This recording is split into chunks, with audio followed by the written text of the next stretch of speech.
Hi guys, what's up? It's me, Fresh Creations. I'm going to show you guys how I made these super cute miniature ice cream for summer. So first you're going to start with your translucent dough color. You're going to use a small circled paper and you'll cut around that paper to make these circles. Then you're going to even out the edges and then remove the paper and repeat until you have 3 circles. If you're planning on making multiple ice creams, do a couple at this time, otherwise only do 1 circle. I do like to do a couple just in case there is a mistake made.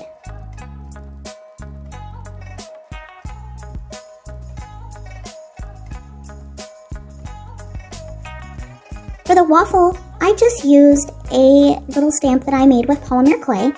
If you're interested in learning how I made it, I can go ahead and do a tutorial for you. Just comment below that you'd like a tutorial.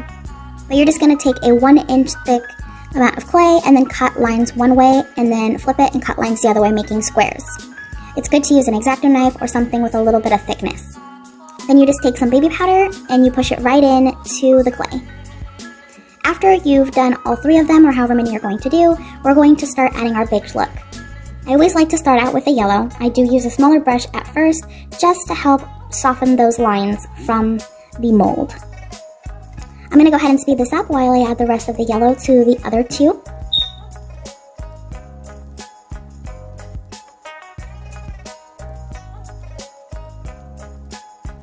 Now I'm going to go ahead and switch to my blending brush. I like to use this just to get a little bit more depth of color and even out the color tones a little bit. I'll also add a little bit more of that yellow directly onto that brush, and then I'll just add more of a distribution of color. After that, we're going to go in with the burnt umber. I just like to go around the edges of each one and gently blend this in just to make it look kind of like it's crispy or it has more of a cooked look.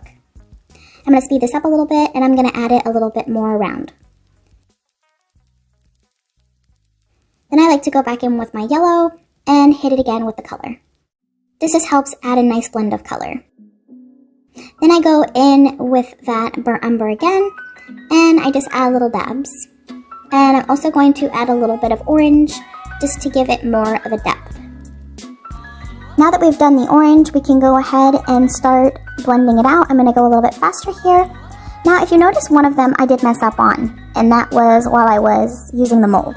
So like I said before, if you make one and the mold messes it up, it's better to make multiple so you have those on hand. So instead of throwing this aside, I've decided to add it into my tutorial.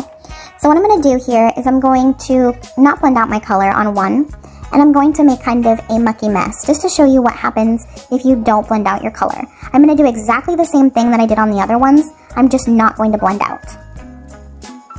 You're going to see the difference here in a moment on when you don't blend versus when you do. When you take your time and you blend all of your colors in, it definitely looks realistic, versus when you don't, you just don't get the right realism. You get almost like a mucky mess. I'm also going to go ahead and try to fix it afterwards, so I'm going to add the same color tones exactly the same way that I did it the first time to try to color correct. And as you can see, it's just a big mess. There's no color depth or color change or any baked look.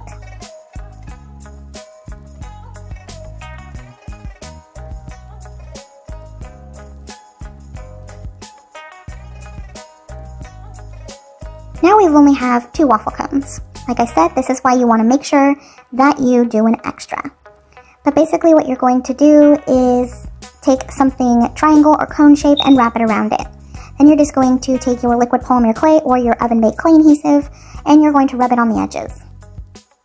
Make sure that when you rub it on the edges, you don't push too hard. You don't want to leave an end. And don't worry about thinking that it's going to open, because at this point we're going to go inside and we're going to smooth all the cone out so you have those nice 2 edges meshed together. Now you're not going to be able to see this on the outside. This is only going to be inside the cone. Make sure you're adding a lot of oven baked clay adhesive inside. Now we're going to go ahead and switch to the other cone and repeat that same process, adding that small layer of oven baked clay adhesive and then sticking it together. Then again, sculpting the inside and smashing it down. And then you're going to roll out a small snake and you're going to push it inside just right where the 2 seals meet where you wrapped it. This is just going to ensure that it doesn't come apart later. And then you're going to use your oven baked clay adhesive and smooth it out again. Do this on both cones, or one if you're only doing one.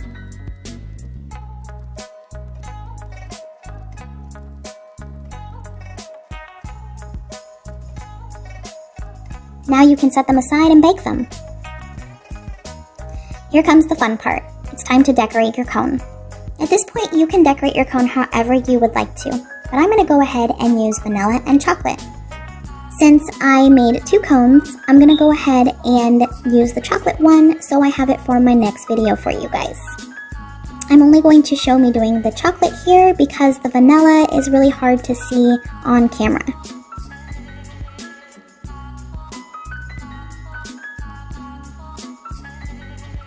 And now we can bake it. You're going to make your choice of gumballs, and you're also going to choose your flavor of ice cream. I'm going to use pink. You can use blue or whatever color you would like to use for your bubblegum. I wanted to go with the traditional color. To make the gumballs, you're just going to roll them out into small balls. I made 2 of each color. And you're going to grab your baked cone, and you're going to take your liquid polymer clay, and you're going to put quite a bit of it inside this little cone. Now I'm going to start just layering in some ice cream. You want to make sure that you have a pretty flat surface to layer your ice cream on.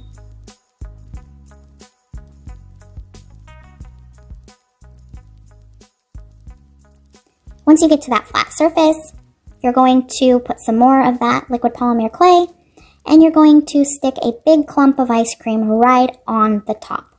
Don't worry about how this looks. I know this looks weird, but you're going to start molding it down and just twisting. This is super easy to do. You just keep twisting, and it's going to give you that ice cream swirl effect.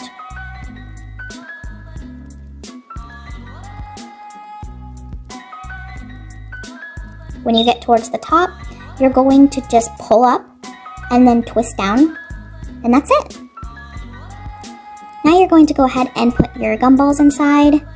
Be really careful when you're putting your gumballs inside that you don't accidentally move the clay around or lose any of its shape. If you do, you will have to repeat the ice cream again. Now you can just put all of your ice cream balls all the way around however you like them. I decided to space them out just to make sure that I didn't overcrowd the ice cream. Now you can just take your sculpting tool and sculpt out any imperfections. You want to make sure this looks like a real ice cream, so make sure that you don't have gouges or big chunks sticking out. After you're done with that, you can go ahead and bake it. And here it is after it's baked. Stay tuned for my next ice cream flavors. My next one that you will see will be Oreo, so make sure that you like and subscribe for more great videos.